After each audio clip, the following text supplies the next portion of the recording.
आज मैं एक कहानी लेकर आई हूँ ऑडियो फॉर्म में।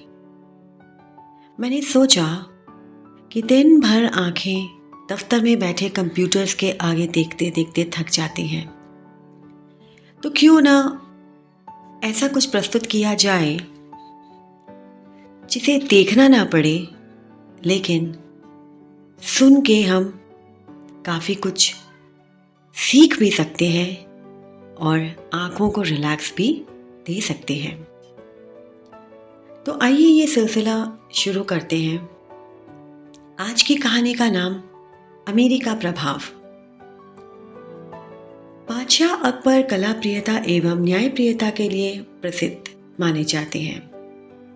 वह सभी धर्मों का आदर करते थे। उनके दरबार में सभी धर्मों के मानने वाले लोग रहा करते थे। वह विद्वानों का उचित आदर सत्कार करते थे। उनके दरबारी विद्वानों में बीरबल सबसे ज्यादा बुद्धिमान माने जाते थे। बीरबल का अधिक समय बादशाह अकबर के साथ ही व्यतीत होता था। जाड़े का मौसम था। बादशाह अकबर ने बीरबल से शिकार खेलने के लिए चलने को कहा।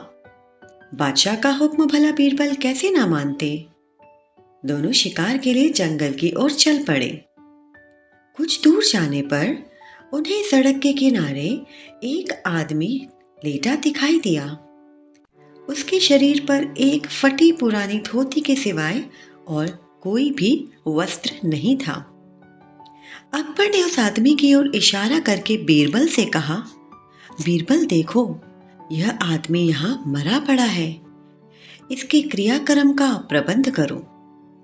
बीरबल ने उस आदमी के पास जाकर जब उसे ध्यानपूर्वक देखा तो उत्तर दिया, बादशाह सलामत, यह मरा नहीं है, यह तो चैन से सो रहा है। अकबर को बीरबल की बात पर विश्वास नहीं हुआ। वह बोले, क्या कहते हो?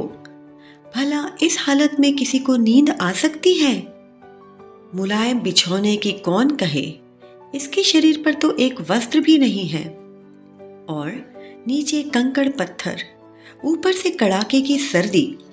ऐसी दशा में किसको नींद कहां से आएगी? तुम कह रहे हो कि यह गहरी नींद में सो रहा है। गहरी नींद में तो अमीरों को ही देखा है सोते हुए। यह गरीब तो मौत की नींद में सो रहा है। बीरबल ने उत्तर दिया, सरकार, सत्य मानिए, यह मीठी नींद में सो रहा है। ऐसी नींद तो हमें और आपको भी दुर्लभ है। दोनों उस आदमी के पास जाकर खड़े हो गए। अकबर ने ध्यान से देखा तो उन्हें पता चला कि वह सचमुच सो रहा है। वह ऐसी गाढ़ी नींद में सोया हुआ है कि घोड़ों की टाप से भी उसकी नींद नहीं टूटी। अकबर को इस बात पर बड़ा आश्चर्य हुआ कि इसे इस सर्दी में बिना रजाई गद्दे के तथा इस कंकड़ पत्थर में कैसे नींद आ रही है। बीरबल बोले, जहां पना, अमीरी से नींद का कोई संबंध नहीं है। अमीरी या आराम तलबी से नींद नहीं आती। नींद तो मेहनत करने से आती है।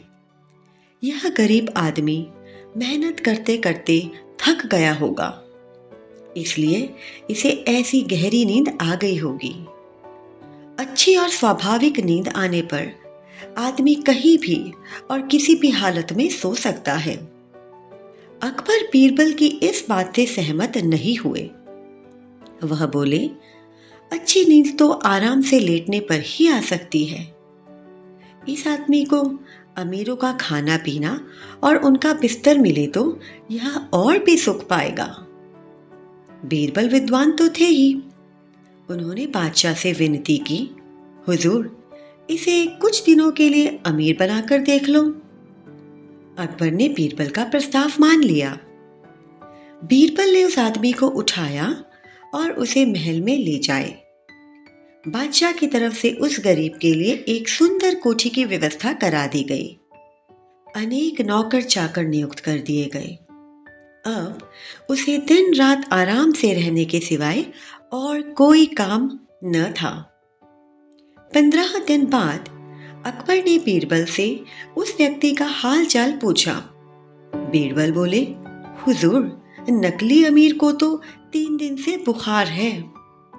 अकबर ने हैरानी से पूछा, क्यों, क्या हुआ? मालूम होता है उसके आराम का ध्यान न रखा गया है, इसकी लापरवाही से ऐसा हुआ है। बीरबल ने उत्तर दिया, जहां पनाह, 3-4 दिन पहले वह गाड़ी में बैठकर हवा खाने गया था। रास्ते में उसे सर्द हवा लग गई, जुकाम हो गया, फिर बुखार आ गया। अकबर ने कहा, लगता है उसके पास ओढ़ने पहनने के लिए पर्याप्त कपड़े नहीं हैं। बीरबल ने उत्तर दिया, नहीं जनाब, जिस पर आपकी मेहरबानी हो जाए उस पर भला कोई कमी हो सकती है?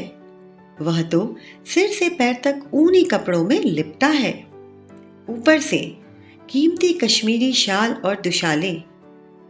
ठंड कहां से लगेगी? फिर भी सर्दी सीने के भीतर चली गई है। उसे खूब गर्मा गर्म काढ़ा पिलाया जा रहा है, फिर भी सर्दी हो गई। अब हकीम लोग उसे काढ़ा पिलाकर ठीक करने की कोशिश कर रहे हैं। अकबर ने पूछा, उसे नींद तो अच्छी आती होगी ना? बीरबल ने उत्तर दिया, हुजूर, सुना तो यही है कि जब से उस कोठी में आया है तभी से उसे रात में ठीक से नींद नहीं आती। मुलायम से मुलायम गद्दों पर लिटाकर नौकर घंटों उसके पांव दबाते हैं, तब कहीं जाकर उसे थोड़ी देर के लिए नींद आती है। अकबर ने कहा, क्यों, क्या बात है? जब वह वस्त्रहीन था तब उसे सर्दी नहीं लगती थी, और यहाँ आराम से खाने पीने और ओढ़ने पहनने का सामान होने पर भी हवा के झोंके से उसे सर्दी लग गई। कहाँ वह कंकड़ पत्थर पर भी मजे से सो रहा था। अब उसे अच्छी सजी सजाई सेज पर भी नींद नहीं आती। है ना आश्चर्य की बात? बीरबल बोले, इसमें आश्चर्य की कोई बात नहीं जहांपना, यह बेचारा तो अमीरी का कष्ट भोग रहा है। अकबर ने पूछा, अमीरी से तकलीफ कैसी हो सकती है? बीरबल ने कहा, आपके सामने है जो आदमी किसी दिन कंकड़ पत्थर पर भी आराम से सो रहा था, आज वह गद्दे तकियों पर भी नहीं सो पा रहा।